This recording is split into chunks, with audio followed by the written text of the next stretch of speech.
Chapter 22. Odds and Ends.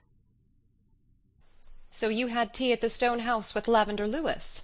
said Marilla at the breakfast table next morning. "What is she like now? It's over 15 years since I saw her last. It was one Sunday in Grafton Church. I suppose she has changed a great deal. Davy Keith, when you want something you can't reach, ask to have it passed, and don't spread yourself over the table in that fashion. Did you ever see Paul Irving doing that when he was here to meals?" "But Paul's arms are longer'n mine," grumbled Davy. "They've had 11 years to grow, and mine have only had 7. 'Sides, I did ask, but you and Anne was so busy talking you didn't pay any 'tention. 'Sides, Paul's never been here to any meal except tea, and it's easier to be polite at tea than at breakfast. You ain't half as hungry. It's an awful long while between supper and breakfast. Now, Anne, that spoonful ain't any bigger than it was last year, and I'm ever so much bigger." Of course, I don't know what Miss Lavendar used to look like, but I don't fancy somehow that she has changed a great deal, said Anne, after she had helped Davy to maple syrup, giving him 2 spoonfuls to pacify him. "Her hair is snow-white, but her face is fresh and almost girlish, and she has the sweetest brown eyes. Such a pretty shade of wood-brown with little golden glints in them, and her voice makes you think of white satin and tinkling water and fairy bells all mixed up together." "She was reckoned a great beauty when she was a girl," said Marilla. "I never knew her very well, but I liked her as far as I did know her. Some folks thought her peculiar even then. Davy, if ever I catch you at such a trick again, you'll be made to wait for your meals till everyone else is done, like the French." Most conversations between Anne and Marilla in the presence of the twins were punctuated by these rebukes Davy-ward. In this instance, Davy, sad to relate, not being able to scoop up the last drops of his syrup with his spoon, had solved the difficulty by lifting his plate in both hands and applying his small pink tongue to it. Anne looked at him with such horrified eyes that the little sinner turned red and said, half shamefacedly, half defiantly, "There ain't any wasted that way." "People who are different from other people are always called peculiar," said Anne. "And Miss Lavendar is certainly different, though it's hard to say just where the difference comes in. Perhaps it is because she is one of those people who never grow old." "One might as well grow old when all your generation do," said Marilla, rather reckless of her pronouns. "If you don't fit in anywhere. Far as I can learn, Lavender Lewis has just dropped out of everything. She's lived in that out-of-the-way place until everybody has forgotten her. That stone house is one of the oldest on the island. Old Mr. Lewis built it 80 years ago when he came out from England. Davy, stop joggling Dora's elbow. Oh, I saw you. You needn't try to look innocent. What does make you behave so this morning?" "Maybe I got out of the wrong side of the bed," suggested Davy. "Milty Boulter says if you do that, things are bound to go wrong with you all day. His grandmother told him. But which is the right side? And what are you to do when your bed's against the wall? I want to know." "I've always wondered what went wrong between Stephen Irving and Lavender Lewis," continued Marilla, ignoring Davy. "They were certainly engaged 25 years ago, and then all at once it was broken off. I don't know what the trouble was, but it must have been something terrible, for he went away to the States and never come home since." "Perhaps it was nothing very dreadful after all.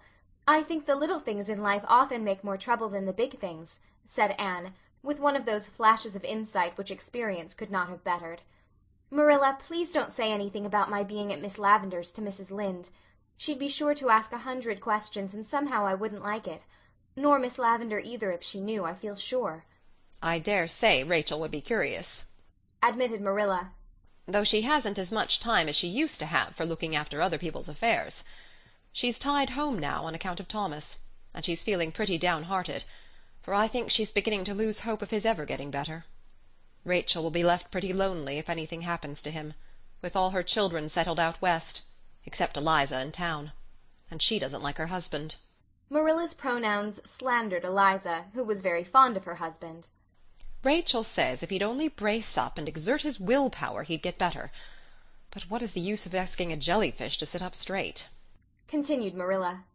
"Thomas Lynde never had any will-power to exert. His mother ruled him till he married, and then Rachel carried it on. It's a wonder he dared to get sick without asking her permission. But there, I shouldn't talk so. Rachel has been a good wife to him. He'd never have amounted to anything without her, that's certain. He was born to be ruled, and it's well he fell into the hands of a clever, capable manager like Rachel. He didn't mind her way. It saved him the bother of ever making up his own mind about anything. Davy, do stop squirming like an eel. I've nothing else to do, protested Davy.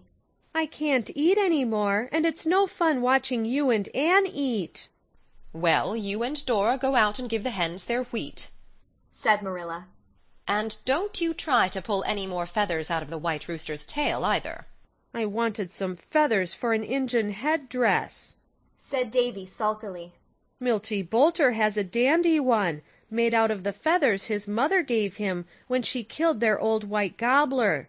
You might let me have some. That rooster's got ever so many more'n he wants.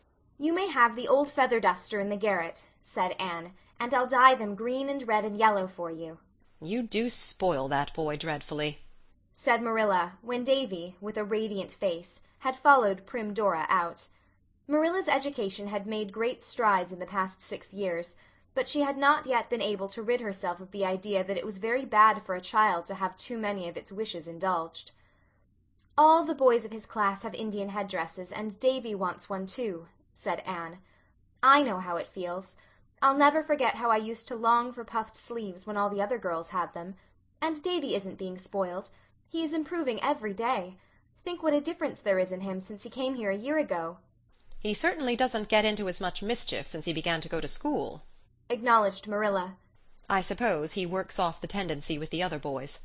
But it's a wonder to me we haven't heard from Richard Keith before this. Never a word since last May. I'll be afraid to hear from him, sighed Anne, beginning to clear away the dishes. If a letter should come, I'd dread opening it, for fear it would tell us to send the twins to him. A month later a letter did come, but it was not from Richard Keith. A friend of his wrote to say that Richard Keith had died of consumption a fortnight previously. The writer of the letter was the executor of his will, and by that will the sum of $2,000 was left to Miss Marilla Cuthbert in trust for David and Dora Keith until they came of age or married. In the meantime the interest was to be used for their maintenance. It seems dreadful to be glad of anything in connection with a death, said Anne soberly. I'm sorry for poor Mr. Keith, but I am glad that we can keep the twins. It's a very good thing about the money, said Marilla practically. I wanted to keep them, but I really didn't see how I could afford to do it, especially when they grew older. The rent of the farm doesn't do any more than keep the house, and I was bound that not a cent of your money should be spent on them. You do far too much for them as it is. Dora didn't need that new hat you bought her any more than a cat needs 2 tails. But now the way is made clear, and they are provided for.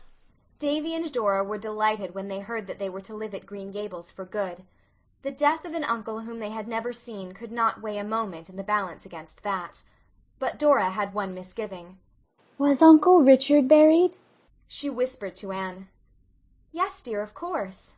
He isn't like Mirabel Cotton's uncle, is he? In a still more agitated whisper. He won't walk about houses after being buried, will he, Anne? End of chapter 22.